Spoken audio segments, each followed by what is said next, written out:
Hi everyone, welcome back to a tactics video. This time how to use Bullgryns. An interesting data sheet in the Guard Codex, certainly have had its highs and lows in the recent couple of months, albeit at the moment not too bad, but don't see a lot of play in the competitive tabletop. That all being said, I'm going to look at the unit, its positives and negatives, how to effectively use it in the tabletop, including looking at Tabletop Simulator, and just a broad view on this unit overall. So if you enjoy this style of content, you can check out this playlist here, which has got other units I've done this style of content on, including limited rust battle tanks, indirect artillery units, battle line, scions, etc, etc. So just like those previous videos, I'll look at the positives and negatives, and I'm just going to start with positives, usually I start with negatives, but here's the positive of this unit. So it is a highly resilient unit, will tank a ton of damage. Let's now jump to the data sheet from Warhammer to sort of examine why I've said that. So as you can see here, they move 6 inches, their toughness 6, a 3+ save, which is actually an improvement versus the index where they're a 4+ save, 3 wounds leadership 7, and 1 OC. Now the other things, we'll just jump straight into their abilities, is they've got a 6+ feel no pain, and they're a -1 damage for incoming damage attacks. You then can take either a brute shield or a slab shield. The brute shield is the 4 pinball save, and the slab shield gives them 4 wounds, not 3 wounds. Then to just talk through their weapons quickly, you can take either the Grenadier Gauntlet, which is Blast, 18 inches D6, 4/4/0/1, or the Bullgryn Maul, which is a melee weapon, which has got 4 attacks, hitting on 3s at 7/1/2. Now, basically, you'd never ever take a Grenadier Gauntlet. You always take the Bullgryn Maul. I don't think they've ever had these as a good choice. So basically, the way you play them at the moment is take Bullgryn Mauls, give them a 4 pinball save. You can take them in squads of 3 or 6 at 110 points or 220 points. But as we look back at this, you've got a toughness 6 model with 3 wounds, a 6+ feel no pain, and -1 incoming damage, and a 4 invulnerable save. So firstly, not many guard units have invulnerable saves. We're an army which typically doesn't have many invulnerable saves. I only think there's one other data sheet which is -1 damage, which is the Lehman Russ, one of the Lehman Russes, and not many units have a feel no pain in the wider book. So across all of this here, particularly the abilities, this is a deceptively, well not deceptively, a very resilient unit. So as I go back to my PowerPoint presentation, the -1 damage and 6+ feel no pain theoretically means they've actually got 7 wounds, theoretically, yeah? Because what that means is obviously, if your opponent's got a heap of 2 damage weapons, they need to actually apply, they need to have basically put through double the amount to be successful, versus currently, versus previously, if they had a 2 damage weapon, it only requires 2 to kill 2 wounds, obviously, correction, 3 wounds. But given it's -1 damage, they need to get through 3 wounds to basically do that. And then on top of that, you've got a 6+ feel no pain, which is only a 6+ feel no pain, but obviously that can happen. And the good thing about a feel no pain is it works against just normal wounds and also mortal wounds. So you actually got a unit which will take a load of damage. Interestingly, given their individual models, means they're potentially more resilient than, say, a Lehman Russ battle tank. Because you've got individual models, if your opponent hits you, say, 6 las cannons, 1 las cannon has to kill a single model, versus obviously if it's a single tank, for example, 6 las cannons go into one Lehman Russ battle tank, for example, if that makes sense. So actually, it probably is more resilient than, say, some of our toughest tanks, albeit your opponent's going to be wounding probably easier versus the Lehman Russ battle tank. But conceptually, if you take 6 of these bad boys, it's an absolute brick to get through, because your opponent's going to be wounding you probably on a 3, maybe a 2 if they're super serious. You then got a 4 pinball save, you're -1 incoming damage, you've got a 6+ feel no pain, and across all of those dice rolls, you're basically cutting out all the damage and actually making a unit very, very deceptively strong. Now, they are the only heavy infantry unit in the codex. Being toughness 6 with a 3+ save and a 4+ invul save, plus everything I just spoke about before, makes them as tough as a Terminator and probably as tough as a Custodian, Adeptus Custodes, given they've got the 4 pinball save.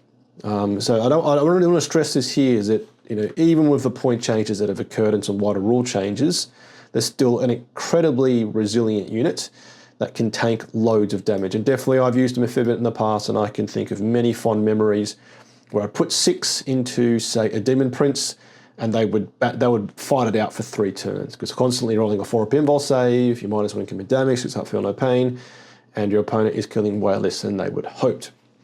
Now their melee output is respectable, and I say the term respectable because it's not amazing. It's good.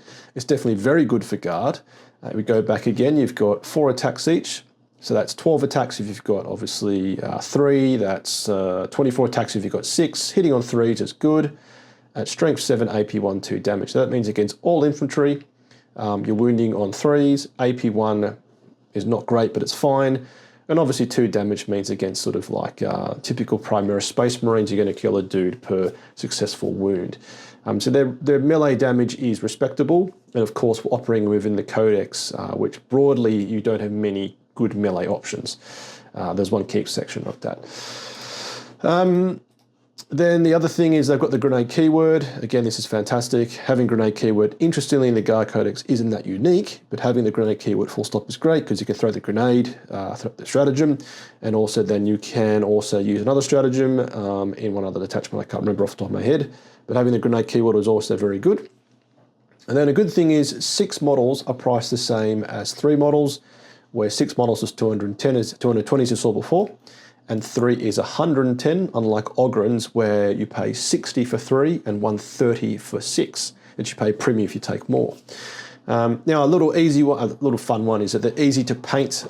If you've painted probably 100, 200 guardsmen like I have, I'm sick to death of small dudes. Now it's quite nice to paint a model which is absolutely massive, and painting eyes on Bullgryns is way less painful than painting eyes on guardsmen. So from this, what are the key positives? Again, they're disgustingly resilient, to use the Death Guard term, units. They'll take loads of damage. They represent a very unique sort of option for us in the Codex, and they've got respectable melee output.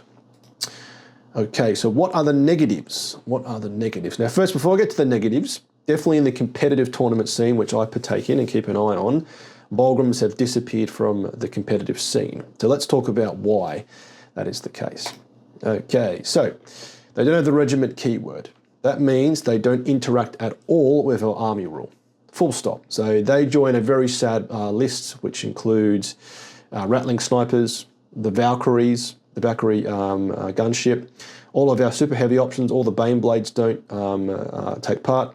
Cyclops Demolition Vehicle, which is obviously a small one, but there's a bit of a list of units which don't benefit at all from our army rule.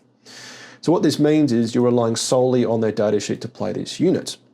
Okay, now this makes them unreliable, and I say this in the sense that, you know, of course, other datasheets in the Guard Codex are unreliable, but at least you can buff them. You can make them OC2. You can give them, you know, extra. We can make them hitting on 2s if they're regiment.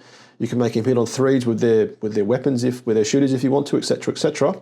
But given they don't have the regiment keyword, they are unbuffable completely. Now, this obviously is a change if you've been playing Guard for more than 3 months, maybe even longer than that. There was a time when Lord Solar could order this unit, and this made them very strong. And in the competitive tournament scene, you're seeing players taking 18 of these bad boys, 3x6 blobs of them, being crazy resilient, and obviously can be buffed through orders. Now, that's no longer the case. Lord Solar can't order them, which means, as I said, you are just relying on the datasheet to use this unit. Now, with that said, any target which is -1 to hit in combat and or -1 to wound is a problem for this unit. That means you're hitting on 4s, and hitting on 4s, as you know, is not great. And if you're going from wounding on 3s to wounding on 4s, again, that is just going to remove all of the life out of their output. Now, they're no longer cheap anymore. There was a point when they were at 90 points for 3, and that felt very good. And they were 110 points, as you saw before, for 3. And the key problem is that, at 110 points, they're probably actually completely fine. But again, if you're playing the competitive scene, you want to take the best units. The thing is, there's a lot of other options in this price range. So, for example, 10 Kazkin are 110 points, 10 Aquilans are 110 points, 10 Rough Riders are 120 points, a 20-man Death Corps of Creek blob is 130 points, and you could maybe argue that that would be as resilient, maybe, as 3 Bullgryns. and a Hellhound is 125 points. So the reason why I picked those examples is Kazkin are obviously audible. They give themselves an order. Their shooting output is very good. Aquilans have got a 6-inch deep strike, which obviously plays into the great sort of stealing objectives or being a roadblock. You know, Rough Riders have got very good melee output, and we'll do a video about that a bit later. 20 Deathcore obviously is quite resilient, and a Hellhound, interestingly, is OC3. Maybe is as tough as a bunch of Bullgryns, albeit obviously Bullgryns have got a 4 pinball save. And the crucial thing is you can give them +1 OC on a Hellhound to make it OC4. So in all of those examples, they are, pragmatically speaking, probably better overall compared to Bullgryns, unfortunately. Now, this is probably a minor point, and actually what I thought about when I was writing it is that they only participate in the fight phase, but those examples I just gave, except for, say, maybe Rough Riders, they only participate in either the combat phase or the shooting phase. So this is a bit of a minor point, but still, they are just a unit which fights in melee in an army that does shooting. Okay. Now, whilst they are very, very tanky, a 4-pod Vinball save is a coin toss or a coin flip, which means in all the times you'll just roll constant 4-ups, there'll be numerous times when you fail every single 4-up and they disappear in one round of shooting or stabbiness. Now, of course, as I said, you know, do not think you can just sort of put them at the tabletop and sort of walk around invulnerable, because you will fail your invul saves, and if your opponent puts enough saves onto them, they will die. And interestingly, that the enemy of this unit is chip damage. You know, if your opponent puts in if your opponent puts in loads of stuff where you've got a 4-up invul save, and maybe it's only one damage, which means the -1 damage doesn't actually take effect. That is the enemy of this unit. He puts in loads of shots into them, and you'll fail enough saves. 6-up feel no pain only gets you so far, and of course this unit will crumble. So don't think that, you know, you can just walk in the tabletop and they'll survive everything. So I think in summary, the negatives is that broadly speaking, it's simply because at their point cost currently, because there's so many other good options, particularly Kazkin in the competitive scene and a 20-man Deathcore Brick, that probably is the problem in the competitive scene, is that they're just outshone by some other options. Now, in the casual scene, the narrative scene, they're still a really good unit, and I'll definitely think about, you know, effective ways to use that. But always it's going to be in the light of, you've got other options, why not just use that? So that's kind of going to be the lens I take on this. So let's now look at effective use. So firstly, just like every unit you take when you're playing competitively or even casually, you make sure that the tabletop is, what is this unit doing for you on your army list? Okay, so some silly choices. So are they action monkeys? They shouldn't be. You should be using other units to do actions, because this is a unit which is, you know, and of course there could be times when you want to use Bullgryns to do that. Can they hold objectives? Of course they can, but have you got better options? You know, battle line units which have got OC2 become 3 is probably a better choice, because these blokes, even if you take 6, is only OC6. Are they damage dealers? We've got much better options out there. Are they a roadblock or a distraction? And obviously they can be very much a roadblock and a distraction. But again, with these other 3 sort of, you know, unit uses, have you got better options? And probably the answer is yes on most of these. Yeah, but let's not get too negative. I don't want to make it too negative. Now then, as far as the game sequence is concerned, is, you know, do you simply use them as an early game disruption piece? Do you basically chuck them out early to give your opponent something that they have to focus on? They have to deal with this unit because it's going to be quite tough. The challenge with that is, how do you deliver them? And I will talk about some ways to do that. Are they a mid-game brawler? And then the idea there is, where do you deploy them to basically be able to partake in the mid-game brawl, depending on where your opponent's deployed, where you deployed. And also then, it's like, are they a late-game hero? But that being said, are you happy to have 110 points, 120 points sat at the back of the board or the middle of the board, wherever they are, doing nothing for turns 1, 2, 3, maybe even 4, they're doing nothing. And then one I recently thought about is, do you take 3 or do you go all in and take 6? Because the thing with 3 is your opponent can deal with 3. They put enough stuff into it, they put something nasty into it. But 6, they're not guaranteed unless they point their entire army within reason. Not talking like everything, but, you know, 3 they can probably get through. But 6, most opponents, unless they charge in a Demon Prince plus a Paper Possessed or something, they probably can't deal with that. But that then is, you are getting quite expensive.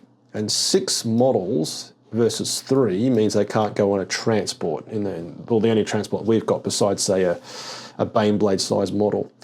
So this is sort of how I sort of think about it is, what are they actually going to do for you? Yes, they can do melee. Yes, they can tank damage. But of course, have you got better options to do this? Okay, now let's look at actually some ways to actually use it. And I'll go to Tabletop Simulator to help guide this conversation. So if you are going to take Bullgryns, where do you deploy them? Do you deploy them centrally, or do you deploy them to contest outlying objectives? Now, you could be using rapid ingress to answer that question, to position them well, and also use as a mind game threat. So even now they're not buffable through Lord Solar, they're not audible, they can't be given orders through Lord Solar. If you put 3 or 6 in rapid ingress, your opponent's going to be like, crap, he's got this brick wall of muscle coming at me. I need to basically, position my units to screen them out. And that is obviously controlling your opponent's game plan. Now, this is one I'm going to look at in Tabletop Simulator is if you put them in transports, you've suddenly got a lot more range. Yeah, if you just stick them on by themselves, they've got a new 6 they can advance, great, they're going to get a 9-inch maybe advance. Put them in a transport, the transport can whizzle over the tabletop. And then what I will show you on Tabletop Simulator is when they disembark, you've got a 3-inch disembark, then you can move 6 and then you can charge. And also in the mechanized attachment, there is one stratagem called Rapid Dispersal, where you can basically do this. You can disembark 3 inches, you can then move D6 and then move 6 as well. So you actually are making sure you've got a really good threat bubble range, which gets onto this point here, and I've covered in previous videos, is for all of the melee connoisseurs out there, they know this all too well. It's the idea that a charging unit's got a threat bubble versus a shooting unit's got a threat range, a threat corridor, if that makes sense. Because obviously when you shoot, you can't shoot through terrain, obviously. But when you charge, you can charge through terrain. And that's the idea. And I'll show it on Tabletop Simulator. And the key thing with this is you should be mapping it up on the tabletop to make sure you don't fail charges, or you just don't have the Bullgryns in the right place. And one other one, again, this is something I picked up from more better melee players, is to make, look out for opportunities to put them in heroic intervention range, the 1 CP stratagem. So let's now go to Tabletop Simulator and let's talk about a couple of these. And it'll be quite quick, I think, with this is, right, so deploying them centrally or to look after or go after an outlying objective. So this is standard UK TC terrain, very normal for here in the UK. This is the deployment, Crucible of Battle. Your opponent's over here. Okay, so this is our deployment here. So again, the central objective obviously is here. And my natural expansion objective, to be all tactical here, is this one over here. So again, do you want them over here to basically to push their way up and what are they going to do there? Maybe they're going to sit there, turn off area denial for your opponent, the secondary objective, and also then maybe go after your opponent if they want to get in the mixer. Or if they go over here, as I said, it's like if this is your natural expansion objective and you want to lock this bad boy down, 3 or 6 Bullgryns is going to do it. Of course, I think you've got better options. But again, your deployment on this unit, given it's on foot, is going to really dictate what they do. Because obviously, if you put them over here, this is risky because your opponent could basically get shots quite early, shots through there. But just think about what you want to actually do with them. And that's where, as I said, rapid ingress can help you because, if you have them in rapid ingress as opposed to on the board, at least you can come in over here if you need to, or come in over here if you want to basically threaten this objective. Now, using transports, I think, is a good way to basically make them more flexible. Now, an issue I said previously is if you take them in a group of 6, they can't go in a Chimera or a Chimera, whatever you want to call it. They can go in a Baneblade model, but if you're playing a Baneblade, you're probably not playing competitively, broadly speaking, because Baneblades aren't exactly a meta choice. But at least if you take them in a transport, if this is my deployment, turn 1, you can order this through a tank commander. You can give it just an advance roll. And even then, if you get the advance roll in this instance here, you can put it nice and neatly here. So it's 1 inch off the terrain, which means it can't be charged through terrain with units with big bases. And that's where it gets into the jiggery, but not the jiggery, there's no jiggery pokery at all, but like that means now, as opposed to if you were here 1 inch off the wall and you move 6, now you're actually disembarking 3, which essentially means you've now actually got a 9-inch move, yeah? Now, previously, when we could order these bad boys through Lord Solar, you would simply give them move, move, move. Yeah, but now you can't do that. You now need to look at other ways that get an extra bit of movement, because again, if you've played enough people, well, I'm sure if you've played enough 40k, you all to know you would have seen numerous opponents basically fail like a 5-inch charge, fail a 6-inch charge, fail a 7-inch charge, roll it into a 3, and and then you've got a unit sat in the open. So the thing, the key takeaway I've learned from playing a little bit of melee is if you're going to go for charges and it needs to happen, you want to make sure it's a tiny charge. It's like a 3 or 4-inch charge, because again, we've all been there. Your opponent's rolled, a 5 on a 6-inch charge, rolled it into a 3, and the unit's going to just basically die. So you want to be making sure that this unit can get into combat. Now, likewise over here, I mean, if we want to get onto this expansion objective to be all tactical again, you give it an order, move, move, move. This unit now moves 13 inches, and then you can advance it. It basically tucks itself in nice and neat in this terrain piece. And again, you've now got Bullgryns who are in a fantastic position early game. And then again, you've got basically now a 9-inch threat bubble versus previously, if they did get their way of it, they've only got a 6-inch threat bubble.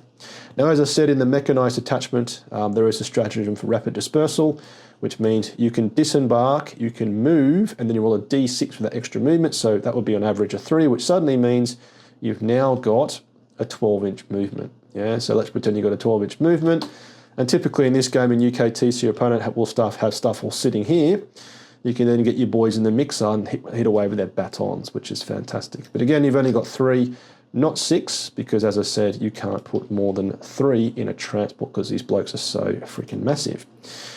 Now then, a threat bubble versus lines, and this is relatively easy, hopefully, to convey, is, again, this is for a lot of guard players, which is totally fine because we're a shooting army and you should be a connoisseur of the shooting phase, is you need to, when you're using melee units, understand a threat bubble. So this very simply means if this unit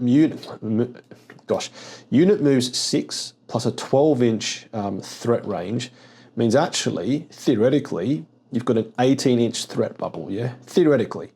Now, whether you're going to be crazy in casino dice for a 12-inch charge, still, it means your opponent is going to be considering what they do. If they do see a blob of 3 or a blob of 6 Bullgryns sitting in the middle of the board, they'll be like, okay, I need to actually react to this effectively.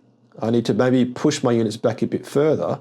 Because let's pretend, again, we're trying to be all tactical here. If I put a bloke here and I've got an 18-inch threat range, that means actually, if my opponent puts stuff here, okay, that's a 15-inch, okay, it's not great, but still, theoretically, it may actually push back your opponent to be deploying stuff a bit further back. And in this current deployment, this terrain layout, that means they're not going to have stuff in here nice and neat. They're going to have stuff probably sitting here, which means you could then maybe rapid ingress, or you could arrive from reserves a tank and blast these boys off the objective because they've been pushed back by the threat bubble, yeah?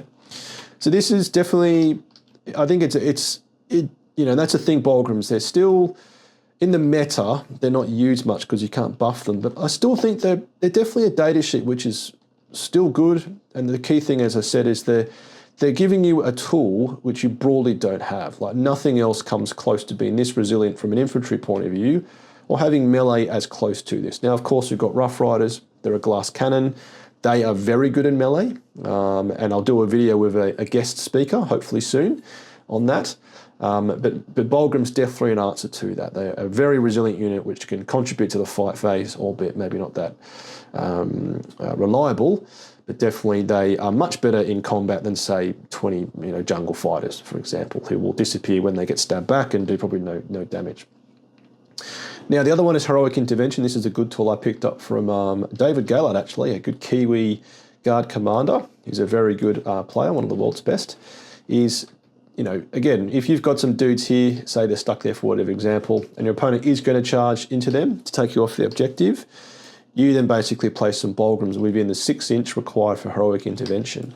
Again, this may make your opponent think twice about what they do, or simply mean that, if they do charge in some dudes who may not pick up this squad, or do pick up this squad, and actually have a chance of being killed by the Bullgryns, at least, again, it's a tool in your toolkit, yeah? Because you could do it with Rough Riders. I mean, you could do it with, I don't know, another 20 deathcore dudes, but are 20 deathcore dudes going to survive potentially a slapback or do actually any melee damage? The answer probably is no. So definitely look out for this because it's a good one to have in the toolkit. Because again, we're an army which overall doesn't partake in the fight phase at all. And this is a unit which gives you that alongside Rough Riders, but at least Bullgryns aren't a glass cannon. They're more of a brick with, basically maybe a stone because they don't have any sharp edges, you know what I mean? Okay, so deploy them centrally, or contest them, put them to contest outlying objectives, use rapid ingress to position them well, use as a mind game.